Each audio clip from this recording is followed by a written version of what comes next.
Most people believe they are in control of their lives. They wake up, go to work, make decisions, scroll through their phones, and fall asleep thinking tomorrow will be different. But very few ever stop to ask a simple question: who is really in control, me or my mind? The truth is uncomfortable. The human mind is incredibly powerful, but it is also easily influenced. Think about it. Thoughts appear in your head without your permission. Emotions follow those thoughts automatically. And before you even realize it, your actions are being driven by patterns you never consciously chose. This is how life slowly begins to control us, not through some external force, but through our own unconscious habits. Your mind wasn't designed to make you happy or fulfilled. It was designed to protect you, to keep you safe. That means it naturally looks for comfort, familiarity, and quick, easy rewards. This is why overthinking feels so natural and why it's so hard to stop. It's why fear often speaks louder than logic, even when you know there's nothing to be afraid of. And it's why comparison, distraction, and self-doubt creep into our lives so easily. Without conscious awareness, the mind runs on autopilot, repeating the same reactions day after day. You wake up, you feel a certain way, you think the same thoughts, and you perform the same actions. Every single thought you think creates an emotional response. Every emotion then pushes you toward a specific behavior. And every repeated behavior carves out the path of your life. This entire chain reaction happens silently, just beneath the surface of your awareness. Most people never notice it. They'll say they lack motivation, discipline, or even luck. But in reality, what they often lack is simple mental awareness. They're living life as a passenger in their own mind, being carried along by currents they don't understand.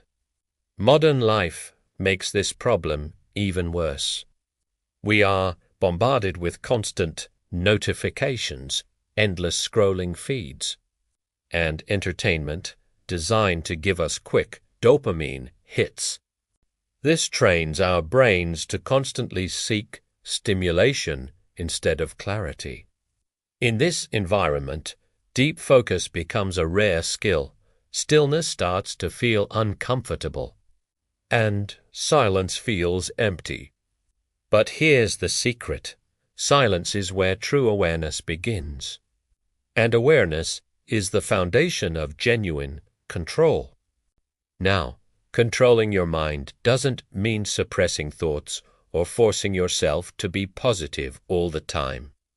Anyone who has tried that knows it always fails. Trying not to think of a pink elephant only makes you think of it more. Real control begins with simple observation. When you can, notice a thought as it arises. Without immediately reacting to it, you create a small gap, a tiny space. In that space, Chabo, you are no longer the thought. You are the one observing the thought. And that changes everything. The same principle applies to your emotions. Feelings like anger, anxiety, and sadness are not your enemies. They are signals, messengers trying to tell you something. When you react to them immediately, they control you. You get angry and you lash out. You feel anxious and you avoid the situation. But when you can observe these feelings calmly, without judgment, they start to lose their grip. Emotional intelligence isn't about eliminating emotions.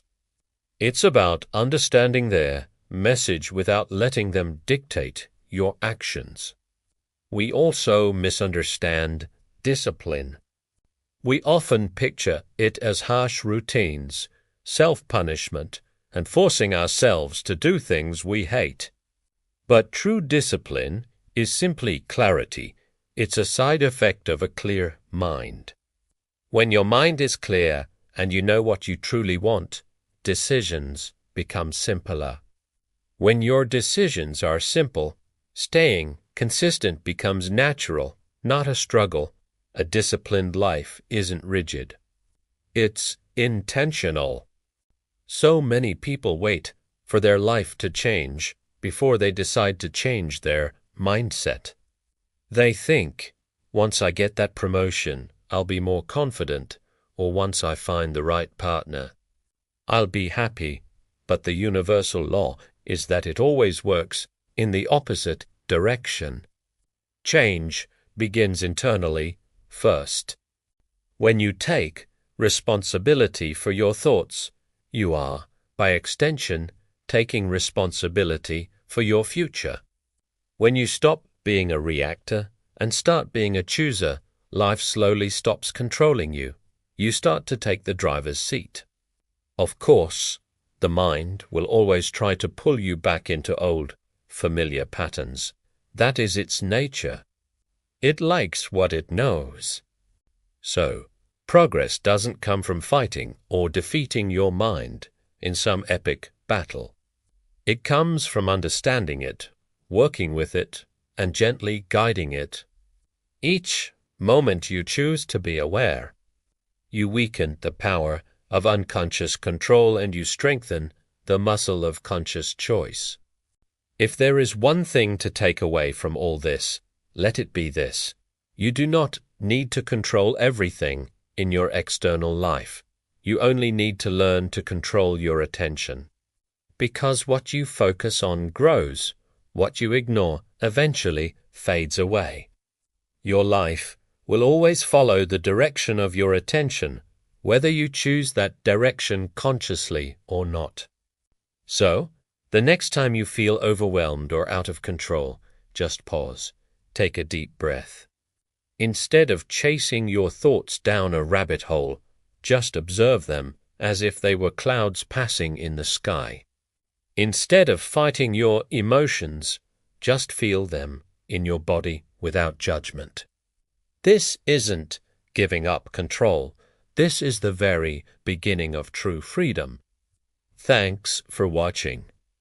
If this resonated with you, consider subscribing for more content on mastering your mind and living intentionally.